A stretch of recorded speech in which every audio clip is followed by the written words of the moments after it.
শেষমেশ প্রকাশিত হলো খসড়া ভোটার তালিকা এবং দীর্ঘ অপেক্ষা তারপরে নির্বাচন কমিশনের অ্যাপ এবং ওয়েবসাইটে দেখা যাচ্ছে এই তালিকা এবং অনলাইনের পাশাপাশি অফলাইনেও কিন্তু আপনারা দেখতে পারেন এই তালিকা, যে আদৌ এই তালিকাতে আপনাদের নাম আছে কিনা তা দেখার জন্য কিন্তু অনলাইনের পাশাপাশি অফলাইনেরও ব্যবস্থা রয়েছে। অর্থাৎ অযথা আতঙ্কিত হওয়ার কোনো প্রয়োজন নেই এবং যেভাবে এই অ্যাপ অর্থাৎ এই ইসিআই নেট অ্যাপ আপনারা কিভাবে ডাউনলোড করতে পারবেন তার জন্য আপনাদের যেতে হবে গুগল প্লে স্টোরে, সেখান থেকে ডাউনলোড করতে হবে এই অ্যাপ। এছাড়াও voters.eci.gov.in থেকে বের করা যাবে নাম, এপিক নম্বর, ফোন নম্বর কিংবা কিউআর কোড দিয়ে জানা যাবে। তাই অযথা আতঙ্কিত হওয়ার কোনো প্রয়োজন নেই। দীর্ঘ অপেক্ষা, নানান টালবাহানা এবং তারপর আমরা দেখেছি নানান বিতর্ক। টালবাহানার থেকে বিতর্ক কথাটা বোধহয় বলা বেশি যুক্তিযুক্ত হয় এবং রাজনৈতিক তরজা, এবং অবশেষে কিন্তু খসড়া তালিকা প্রকাশিত হলো এবং ইতিমধ্যেই এপিক নম্বর, ফোন নম্বর কিংবা কিউআর কোড দিলেই জানা যাবে এই আপনার তালিকায় নাম আছে কিনা। অর্থাৎ অযথা আতঙ্কের কোনো প্রয়োজন নেই, এই কথা আরো একবার জানাচ্ছি আপনাদের।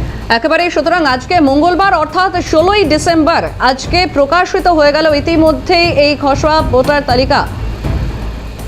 অভিরূপা হাজরা রয়েছেন আমাদের সঙ্গে সরাসরি। অভিরূপার কাছে আসবো। অভিরূপা, যে খবরে আমরা সকাল থেকে নজর রেখেছিলাম এবং শেষমেশ এই ভোটার তালিকা, খসড়া ভোটার তালিকা তা প্রকাশ হয়ে গেল, অনলাইন অফলাইন দুভাবেই এই তালিকা দেখা যাচ্ছে, আর কি জানা যাবে?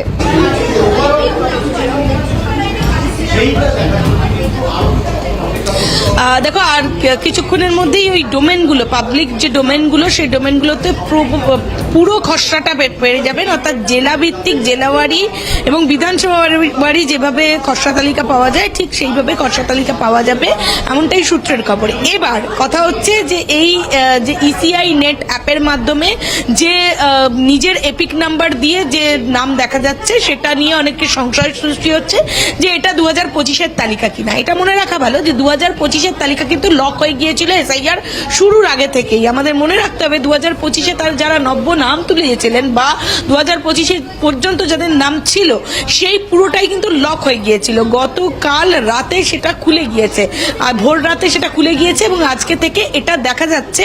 এবং ইসিআই নেট অ্যাপে যেভাবে আমি আগে দেখিয়েছিলাম যে অ্যাপে গিয়ে নির্দিষ্ট যে ডকুমেন্টস রয়েছে সেই ডকুমেন্টসে নিজের যদি নিজের ভোটার কার্ডের নাম্বারটা দেওয়া যায়, ঠিক এইভাবে সেই ভোটার কার্ডের নাম্বার থেকে search your name in voter list, voter কার্ডের নাম দিয়ে সার্চ করে আপনি পুরোটাই দেখতে পাবেন। অর্থাৎ কি আপনার কনস্টিটিউয়েন্সি, আপনার নাম কি, সমস্তটা দেখা যাবে। এবার বলা হচ্ছে যে খসড়া তালিকা। খসড়া তালিকা বলতে কি বোঝা যায়? যে এপিক কার্ডের নাম্বার দিয়ে যে খসড়া তালিকার নাম এবং তার পাশে বাবার নাম এবং এপিক কার্ড নাম্বার, এইভাবে যে ডিস্ট্রিক্ট ওয়াইজ ও বিধানসভা ওয়াইজ যে নাম্বারগুলো থাকে, যে নামগুলো থাকে, সেই খসড়া তালিকা পৌঁছে যাবে জেলার সমস্ত দফতরগুলোতে এবং বিএলও অফিস, জেলা শাসকের অফিস, যে বিডিও আপনার কাজ করেছে, যে বিডিও আপনার এপিক নাম্বার নিয়ে আপনার এই ফর্মগুলো ফিল আপ করিয়ে জমা দিয়েছে, সেই বিএলওর অ্যাপে এই সমস্ত জায়গায় আপনারা পেয়ে যাবেন এই নামগুলো এবং অনলাইন এবং অফলাইন দুটো জায়গা থেকেই নাম, খসড়া তালিকার নাম পাবেন। এবার কথা হচ্ছে যে একজন মানুষ বিভ্রান্ত যাতে না হয় সেই কারণে নির্বাচন কমিশন স্বতঃপ্রণোদিত হয়ে তারা বলছেন যে সেক্ষেত্রে যদি এরকম কেউ হয়ে থাকেন যে তথ্য প্রযুক্তিগত দিক থেকে তিনি দুর্বল, তিনি এই ধরনের অনলাইন কাজ করতে পারেন না, সেক্ষেত্রে বিএলওদের কাছে তারা যাবেন এবং তাছাড়াও তারা যাবেন হচ্ছে পঞ্চায়েত অফিস, ব্লক অফিস, তাছাড়াও বিএলএদের কাছে খসড়া তালিকা পৌঁছে যাবে। অর্থাৎ যারা বিএলএ ছিলেন, রাজনৈতিক যারা প্রতিনিধি ছিলেন সেই সময় এসআইআর এর কাজের সময়, সেই বিএলএদের কাছে পৌঁছে যাবে নিজের ব্লকের খসড়া তালিকা। সুতরাং মানুষকে বিভ্রান্ত হবার প্রয়োজনীয়তা নেই, তাড়াহুড়ো করার প্রয়োজনীয়তা নেই। নির্দিষ্ট যে জায়গাগুলো রয়েছে অফলাইন এবং অনলাইন, সেখানে গেলে তারা সেটা পাবেন, এমনটাই আশ্বাস দিচ্ছে নির্বাচন কমিশন। অন্যদিকে নির্বাচন কমিশন আরো একটি নির্দেশিকা দিয়েছে, সেটা হচ্ছে বিএলওদের কাজ এক্ষুনি শেষ হয়ে যাচ্ছে না, বিএলওরা আবারও থাকতে হচ্ছে তাদেরকে শুনানি পর্বে। অর্থাৎ বিএলওরা যে নিজে হাতে নিয়ে গিয়ে নোটিফিকেশন দিয়ে ভোটারদের শুনানিতে আসতে বলবেন, সেই শুনানিতে নিজ নিজ ব্লকের শুনানিতে ইআরওদের সঙ্গে উপস্থিত থাকবেন বিএলও। অর্থাৎ বিএলও যেখানে যা সমস্যা রয়েছে, যদি কোনো ভোটারের কোনো সমস্যা থেকে থাকে তাহলে সেখানে বিএলও চিহ্নিতকরণ করলে অনেক সময় সমস্যার সমাধান হতে পারে। সেই কারণে বিএলওদের থাকার নির্দেশিকা দিয়েছে নির্বাচন কমিশন এবং বিজ্ঞপ্তি জারি করে বিএলওদের বলা হয়েছে যে নির্দিষ্ট সময় নির্দিষ্ট ব্লকের নিজ নিজ ব্লকে বিএলওদের থাকতে হবে। বেশ, একেবারে অভিরূপা তুমি সঙ্গে থাকো, তোমার কাছে আবারও ফিরবো। এর পাশাপাশি আরো বেশ কিছু গুরুত্বপূর্ণ বিষয় আপনাদের সামনে তুলে ধরার চেষ্টা করি। নির্বাচন কমিশনের খসড়া ভোটার তালিকা প্রকাশ এবং ভোটার তালিকা থেকে বাদ 58 লক্ষেরও বেশি 58,20,898 জন, মৃত 24,16,852 জন, স্থানান্তরিত সংখ্যা 19,88,076 জন এবং এর পাশাপাশি নিখোঁজ 12,20,038 জন এবং ডুপ্লিকেট 1,38,000, অন্যান্য ক্ষেত্রে 57,604 জন। জেন্ডার মিসম্যাচ 13 লক্ষ ছাড়িয়ে গিয়েছে এবং পাশাপাশি 30 লক্ষ আনম্যাপিং ভোটার। আমি আরো একবার যাব অভিরূপার কাছে। অভিরূপা, রবিবার পর্যন্ত এই পরিসংখ্যান ছিল, আর এই বিষয়ে এখনো পর্যন্ত আর কি কি জানা যাচ্ছে?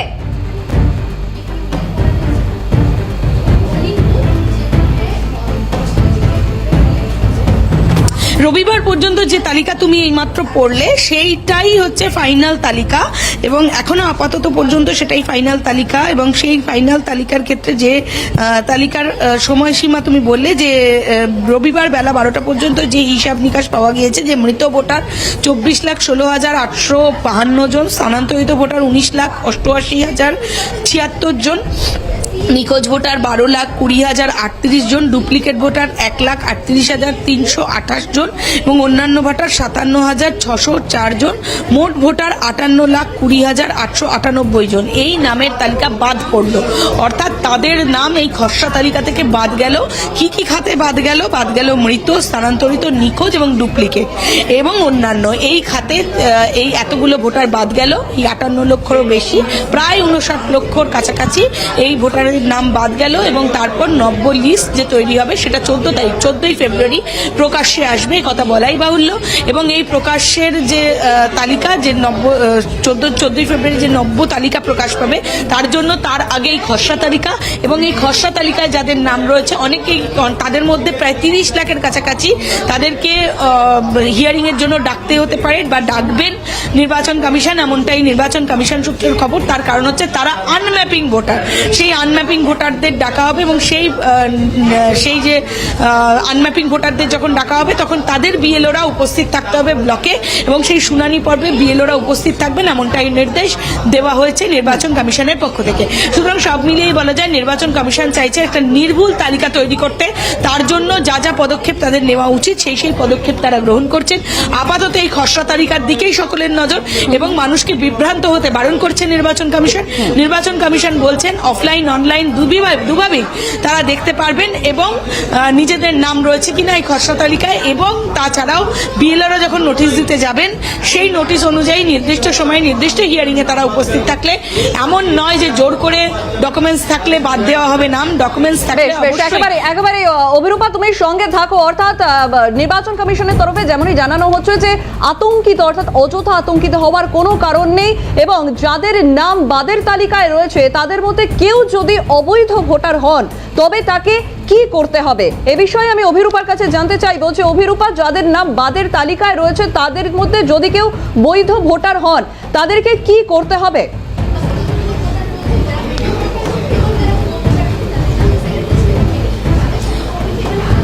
যাদের নাম বাদের তালিকায় রয়েছে তাদের মধ্যে যদি বৈধ ভোটার হন তাহলে তাদের আবার নাম তোলার জন্য 6 নম্বর ফর্ম ফিল আপ করতে হবে এবং সেই 6 নম্বর ফর্ম ফিল আপ করে আবার ইসিআই এর কাছে আবেদন করতে হবে নিজের নামের এবং নিজের বৈধতার প্রকাশ দিয়ে। অর্থাৎ যা যা ডকুমেন্টস চাওয়া হয়েছে, আধার কার্ডের অংশ, স্কুল সার্টিফিকেট, জন্ম সার্টিফিকেট, এই ধরনের বেশ কিছু তথ্যাদি, যে 25টা তথ্যাদি বলা হয়েছে, সেই তথ্যাদির মধ্যে যে কোনো দুটো তথ্যাদি দিয়ে তাদেরকে অ্যাপ্লিকেশন করতে হবে এবং সেই অ্যাপ্লিকেশনের ভিত্তিতে কমিশন পরবর্তী সিদ্ধান্ত নেবে। এতে বিভ্রান্ত হওয়ার কিচ্ছু নেই। সেক্ষেত্রে তিনি যদি বৈধ ভোটার হন তাহলে তার নাম আবারও লিস্টে পুনঃপ্রকাশ হবে, এই কথা বলাই বা। একেবারে আরো একটা পরবর্তী যে প্রশ্নটা রাখবো তোমার কাছে অভিরূপা, যাদের হিয়ারিং এ ডাকা হবে তারা কিভাবে জানতে পারবে?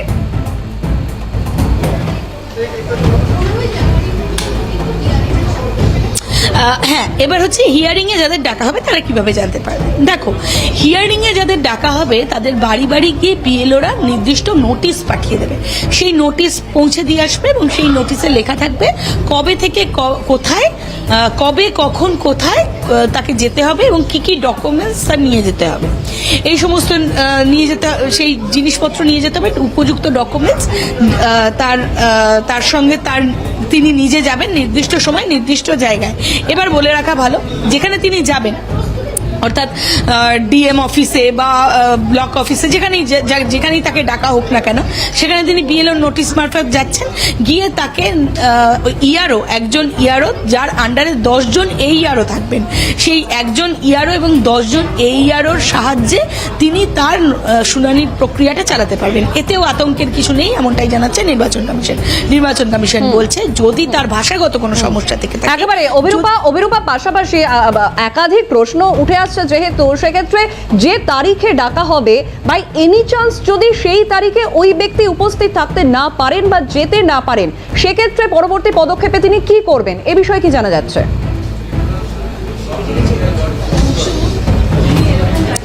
এক্ষেত্রে ইআরওদের জানাতে হবে, অর্থাৎ একটু বলছিলাম যে একজন ইআরওর আন্ডারে 10 জন এইআরও আছেন, কিন্তু ইআরও অর্থাৎ এই ব্লকের তো একজন করে ইআরও হচ্ছেন, সেই ইআরওকে জানাতে হবে যে তার সমস্যা হয়েছে, তার ডেট চেঞ্জের পরিবর্তনের প্রয়োজনীয়তা আছে কিনা সেটা ইআরও সিদ্ধান্ত নেবেন কমিশনের নির্দিষ্ট আধিকারিকের সঙ্গে কথা বলে, এবং তারপর তারা ডেট চেঞ্জ করবেন কিনা সেটা সম্পূর্ণ নির্ভর করবে ইআরও এবং তার পাশাপাশি কমিশনের উপর। অনলাইনে কি হিয়ারিং এ অংশ নেওয়া যাবে অভিরূপা?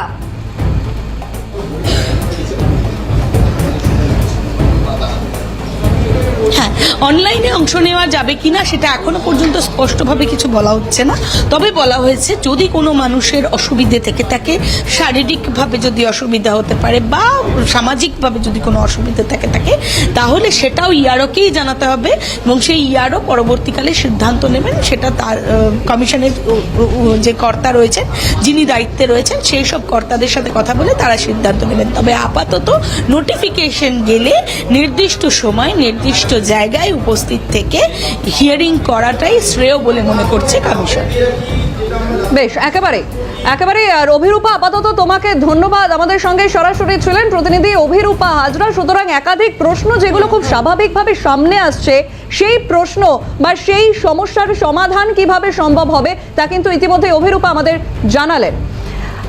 একবার আপনাদের বলে রাখি যে আমি দেখিয়েছিলাম আপনাদেরকে যে কিভাবে এই যে অ্যাপ, ইসিআই অ্যাপ, সেই অ্যাপের মাধ্যমে আপনার নাম এই তালিকায় আছে কিনা আপনারা জানতে পারবেন। সুতরাং মোবাইলে কি এমন অ্যাপ ডাউনলোড করলে বা কোন অ্যাপ ডাউনলোড করলে সেই অ্যাপের থ্রু দিয়ে কোন কোন অপশনে গেলে আপনার নাম আপনি খুঁজে পাবেন এপিক নাম্বারের সাহায্যে, সেই ডেমো একবার দেখুন। ইতিমধ্যেই শুরু হয়ে গেছে খসড়া ভোটার তালিকা দেখার হিড়িক। সুতরাং দীর্ঘ প্রতীক্ষার অবসান, এতদিন ধরে মানুষ প্রতীক্ষা করেছেন এবং এসআইআর নিয়ে কি হয়েছে সমস্তটা দেখেছি, কিন্তু কাল থেকে কিন্তু অর্থাৎ গতকাল থেকে কিন্তু এক নাগারে আমাদের নজর ছিল যে কখন আজকে 16 তারিখ মঙ্গলবার 16ই ডিসেম্বর খসড়া ভোটার তালিকা প্রকাশের দিন এবং শেষ সেই প্রতীক্ষার অবসান এবং সেই খসড়া ভোটার তালিকা প্রকাশ হয়ে গেছে। কিন্তু এখন সব থেকে বড় যে জায়গায় প্রশ্ন যে এই তালিকা দেখবেন কি করে, কারণ হাতে যদি ফোন থাকে সেক্ষেত্রে অসুবিধা হওয়ার কোনো কথাই নেই। কারণ এই মুহূর্তে আপনি কম্পিউটারে বসতে না পারলে বা ক্যাফেতে গিয়ে দেখতে না পারলেও আপনার হাতে যদি স্মার্টফোন থাকে সেক্ষেত্রে কিন্তু আপনার নাম এই খসড়া তালিকায় আছে কিনা তা দেখা অত্যন্ত সহজ। আমি একটু বলবো যে আমার ফোনের কাছে একটু ক্যামেরাটা নিয়ে আসতে, তাহলে আমি পরিষ্কার করে দেখাতে পারি। সেক্ষেত্রে আপনারা প্লে স্টোরে যেতে পারেন, ইসিআই নেট এই যে অ্যাপটি আপনারা ডাউনলোড করবেন। যেহেতু আমার ইতিমধ্যে এই অ্যাপটি ডাউনলোড করা আছে সেই কারণেই কিন্তু ডাউনলোডের অলরেডি ইনস্টলড দেখাচ্ছে। এই ইসিআই নেট প্লে স্টোর থেকে ডাউনলোড করার পর এখানে আমরা ঢুকলাম, ইসিআই নেটে ঢুকবো, কারণ এখানেই কিন্তু এই তালিকা আপনারা দেখতে পাবেন। এই ইসিআই নেটে ঢোকার পরেই এই যে অপশন আসবে, এখান থেকে এইভাবে ক্লোজ করে আপনারা কেটে বেরিয়ে যান। তারপরে একাধিক অপশন যা আসবে তার মধ্যে যান search your name in voter list, এই অপশনে যেতে হবে। এই অপশনে আমি ঢুকলাম, ঢোকার পরে ঠিক এইরকম একটা উইন্ডো আপনারা দেখতে পাবেন, যে উইন্ডোতে এইখানে দেখুন একটি নাম্বার দেওয়া রয়েছে, যেটা আমার ভোটার নাম্বার, ইতিমধ্যেই এপিক নাম্বার দেওয়া রয়েছে। সেখানে এই ভোটার নাম্বার বা এপিক নাম্বার আপনার বা আপনার পরিবারের নাম্বার দিন এবং সার্চ করুন। সার্চ করলে এই এই যে আসবে আপনার তালিকা, এই ভোটার তালিকা আপনার চলে আসবে এবং এই ভোটার তালিকায় আপনার নাম আছে কিনা, নামের সঙ্গে বয়স, জেন্ডার, বাবার নাম বা স্পাউসের নাম, সমস্ত কিছু আত্মীয়ের নাম, সমস্ত ডিটেল আপনারা পেয়ে যাবেন কিন্তু এইভাবে। আরও একবার দেখিয়ে দিয়ে আমি ব্যাক করে একবার দেখানোর চেষ্টা করব যে এই যে প্লে স্টোর, সেই প্লে স্টোরে আপনারা যান, ইসিআই নেট ডাউনলোড করতে হবে। এই ইসিআই নেট ডাউনলোড করার পর সেটিকে ওপেন করুন। ওপেন করার পর এই যে উইন্ডো খুলবে, এই উইন্ডোতে প্রথম যে উইন্ডোটা আপনারা দেখতে পাবেন সেখান থেকে কিন্তু ক্রস করে বেরিয়ে যান এবং তারপর একাধিক অপশনস আপনারা দেখতে পাবেন। সেই একাধিক অপশনের মধ্যে search in your name in voter list, বিশেষভাবে মাথায় রাখবেন এই যে অপশনটি দেখাচ্ছে, এই অপশনের মধ্যে আপনারা ঢুকুন। ঢুকে এখানে অলরেডি আমার এপিক নম্বর দেওয়া আছে, আপনারা আপনাদের এপিক নাম্বার এখানে দিন এবং search by voter ID or EPIC এখানে দেওয়াই রয়েছে, আপনারা দেখতে পাচ্ছেন। এখানে একাধিক অপশন রয়েছে, কোনো অপশনে যাওয়ার দরকার নেই। এই অপশনে গিয়ে এখানে আপনার এপিক নাম্বার বা আপনার আত্মীয়ের এপিক নাম্বার দিন এবং সার্চ করুন।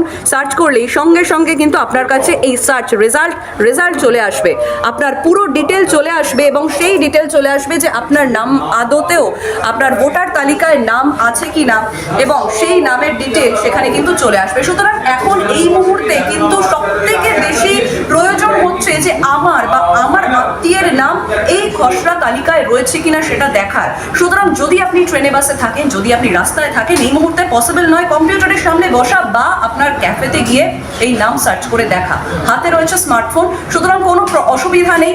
ইসিআই নেট প্লে স্টোর থেকে ডাউনলোড করুন এবং ডাউনলোড করার পর যে প্রসেস আমি দেখালাম সেই প্রসেসে গিয়ে নিজের এপিক নাম্বার বা নিজের আত্মীয়ের এপিক নাম্বার দিন এবং সেই এপিক নাম্বার সার্চ করে দেখে নিন যে আপনার খসড়া তালিকায় আপনার নাম বা আপনার আত্মীয়ের নাম রয়েছে কিনা। সুতরাং চিন্তার কোনো কারণ নেই, একে একে প্রত্যেকের হাতে যে স্মার্টফোন আছে তা ইউজ করুন, এই অ্যাপটি নামান, এই অ্যাপ থেকে ডিটেল পেয়ে যান। কিভাবে আপনার নাম খুঁজে পাবেন তা তো সঞ্চারী দেখিয়ে দিয়েছে, খুব ইজি ওয়ে। এর পাশাপাশি এনুমারেশনের পর তালিকায় কাদের নাম বাদ, এটাও তো আরেকটা প্রশ্ন। এই প্রসেস দেখাও কিন্তু, এটাও কিন্তু আপনারা খুব স্বাভাবিকভাবে, খুব সাধারণভাবেই দেখতে পারবেন। আর এই গোটা প্রসেসটা দেখিয়েছেন আমার সহকর্মী সৌমজিৎ, দেখাবো। নির্বাচন কমিশনের তরফ থেকে আজ খসড়া ভোটার তালিকা প্রকাশ। এর পাশাপাশি এবার আপনাদের জানাবো যে যাদের নাম বাদ গেছে সেই তালিকা প্রকাশ করেছে নির্বাচন কমিশন। প্রথমে সেই তালিকা কিভাবে খুঁজে পাবেন, আপনার নাম সেই বাদের তালিকায় রয়েছে কিনা যদি জানতে চান কিভাবে পাবেন, সেই সহজ পদ্ধতি আপনাদের দেখাবে। যেতে হবে CEO chief electoral officer West Bengal, তাদের ওয়েবসাইট। তার জন্য কি লিখে আপনাদের সার্চ করতে হবে, লিখতে হবে CEO westbengal.wb.in/ASD_SIR লিখে সার্চ মারতে হবে। এবার সার্চ মারলেই যেখানে দেখাচ্ছে যে list of voters whose name were in the West Bengal electoral rolls as of 2025 but are not included in the draft roll of SIR 2026, অর্থাৎ 2025-এর তালিকায় যাদের নাম ছিল কিন্তু 2026-এর তালিকায় যাদের নাম বাদ গেছে বা যাদের নাম কেউ হয়তো স্থানান্তরিত বা কেউ হয়তো মৃত বা অনুপস্থিত বা খুঁজে পাওয়া যায়নি, যাদের সেই কারণে যাদের 2026-এর তালিকায় নাম বাদ দেওয়া হয়েছে, সেই তালিকায় কিভাবে নাম খুঁজে পাবেন তার পদ্ধতি দেখে। যদি আমি আমার ইলেকট্রাল বিষয়টা বা আমার যদি বিধানসভার এলাকা দিয়েই যদি খুঁজে দেখাই আপনাদের, সেই পদ্ধতিটা দেখিয়ে দিচ্ছি। প্রথমেই যেতে হবে ডিস্ট্রিক্টে গিয়ে আপনার জেলা সেটাকে বেছে নিতে হবে। যেমন আমার হচ্ছে নর্থ 24 পরগনা। এবার যেতে হবে অ্যাসেম্বলি কনস্টিটিউয়েন্সি মানে বিধানসভা এলাকা, যেমন আমার মধ্যমগ্রাম।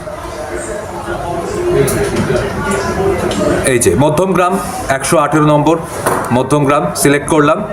এরপর চলে আসবে আপনার কত নম্বর পার্ট, সেই পার্ট এখানে বা কোন বুথ সেই নাম আপনি পেয়ে যাবেন। আমার যেমন পার্ট 273, সেটা আমি খুঁজে বার করব। এখানে পুরো লিস্ট স্ক্রল করলেই আপনি পেয়ে যাবেন।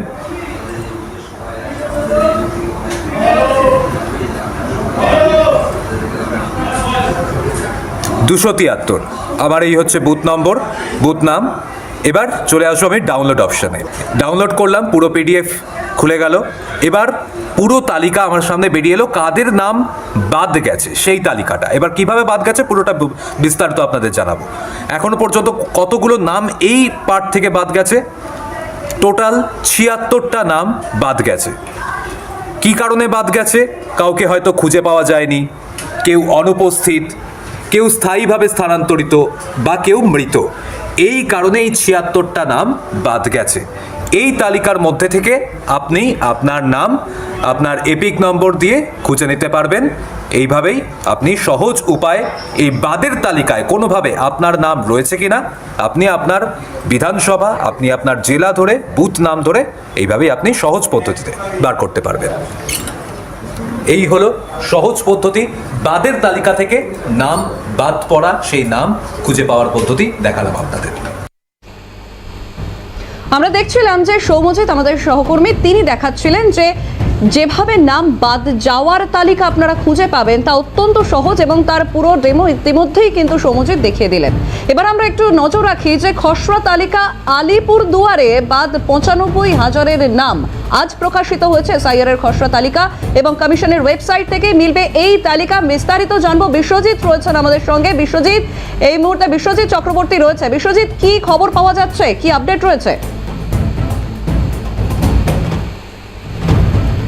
দেখো সঞ্চারী, একটু আগেই কিন্তু আলিপুরদুয়ারের জেলা শাসিকা আর বিমলা কিন্তু তিনি সাংবাদিক সম্মেলন করলেন এবং এই যে আজকে যে খসড়া তালিকা প্রকাশিত হলো সেটা তিনি জানালেন।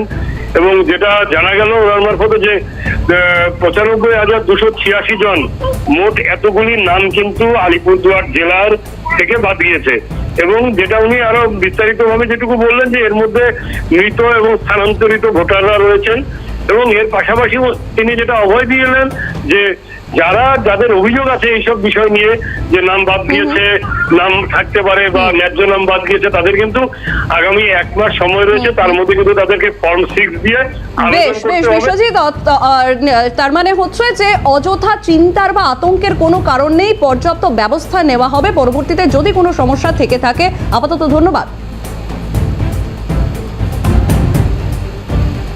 দেখুন, 0 আওয়ারের সময় তো শেষ হয়েছে, তাই 0 আওয়ার এখানেই শেষ করতে হচ্ছে। কিন্তু একটাই কথা বলবো যে অযথা আতঙ্কিত হবেন না, বারবার বলছি আমরা, কারণ একভাবে কিভাবে নিজের নাম দেখতে পাবেন সেটাও যেমন দেখলেন, তার পাশাপাশি নাম বাদ পড়লেও সেক্ষেত্রে কি কি করণীয় তাও কিন্তু অত্যন্ত সহজভাবে আপনাদের আমরা বোঝানোর চেষ্টা করেছি। 0 আওয়ার এখানেই শেষ করছে। দিনভর সমস্ত গুরুত্বপূর্ণ খবরের জন্য আপনাদের নজর থাকুক ক্যালকাটা নিউজে।